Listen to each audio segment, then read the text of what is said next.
Today we continue our conversation about the fuel that we use on a daily basis. There are safety issues, pricing issues, like I indicated last week, availability issues, regulation, etc.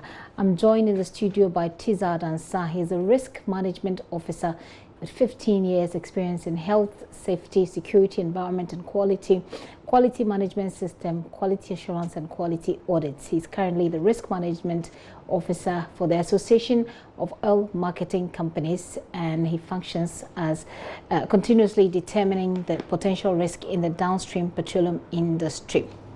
You're welcome, sir, to the show. Thank you.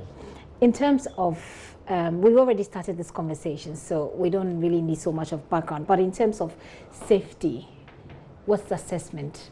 If you can, there's any statistics to share across the board, maybe on a nationwide scale?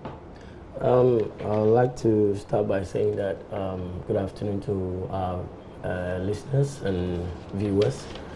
First and foremost, I mean, we have for the downstream petroleum industry, the challenging situation is that as much as possible, we get to hear so many stories about accidents and incidents that occur not on a daily basis, but with respect to data, it's a bit challenging. Okay, why is that so?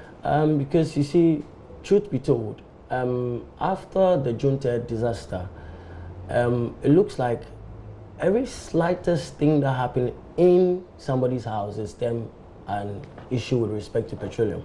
Even so when there was some sort of panic response? Yes. So that's it. I mean, when you ask my candid opinion, I mean, for an industry like this, we're supposed to have data.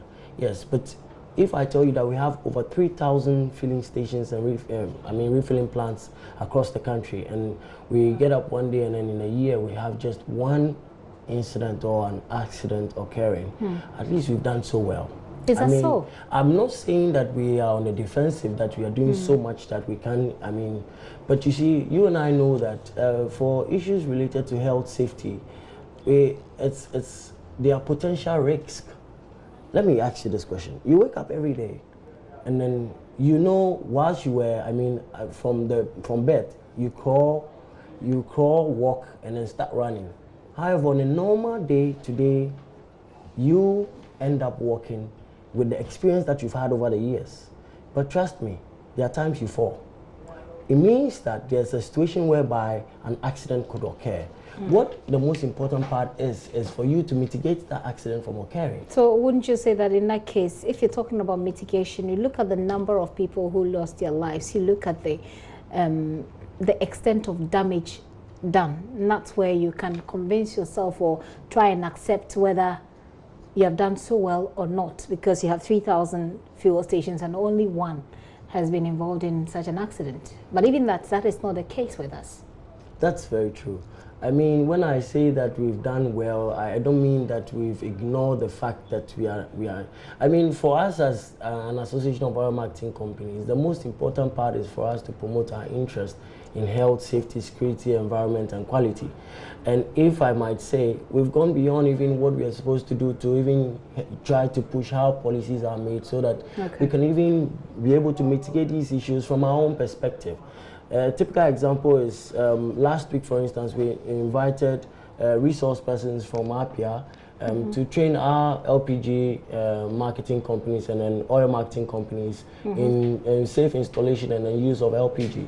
I mean, we are doing our part. It might be a bit of a big job, but I mean, with these things in place, I believe that we'll get there. What are the policy interventions? You've mentioned how you've somehow influenced policies. What are some of the policy interventions that we're seeing in the industry that should make Ghanaians rest assured that because of the experience that we've had, something is happening to make sure, or something is being done to make sure that we don't face that situation again?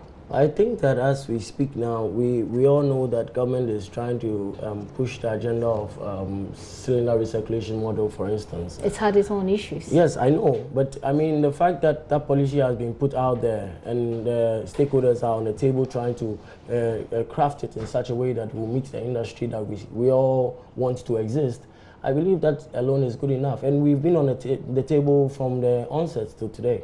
So that's one area for which the Association of Oil Marketing Companies have been helping. I mean, we didn't want to just take all the policy that government had brought down hook, line, and sinker. So what we did was we tried to bring on board the liquefied petroleum marketing companies, try to see where they fall short, where we can help in mitigating it, of which now I know for a fact that some assessments were done for some of the refilling plants into high rigs, medium rigs, and then low rigs. So at least we've been there with respect to helping craft the industry in a way that would serve the purpose of the consumer and then ourselves as businessmen. Okay, I get the business angle. I really get it. But before I let you go, you mentioned at least. So when you say that you talk about the intervention, you say at least, which is fine. But the least is not necessarily what a lot of people want to see I mean, take away the business. I get it that it's business, but take away the business from your expertise perspective, you know, the perspective of your expertise. What should we be doing as a country? For example, if you were to advise government right now as to what to do policy-wise, or an immediate intervention that needs to be put in, what would that be? Okay, I'd like to start by saying this. You know, most people think that the business end of it is what we always look at.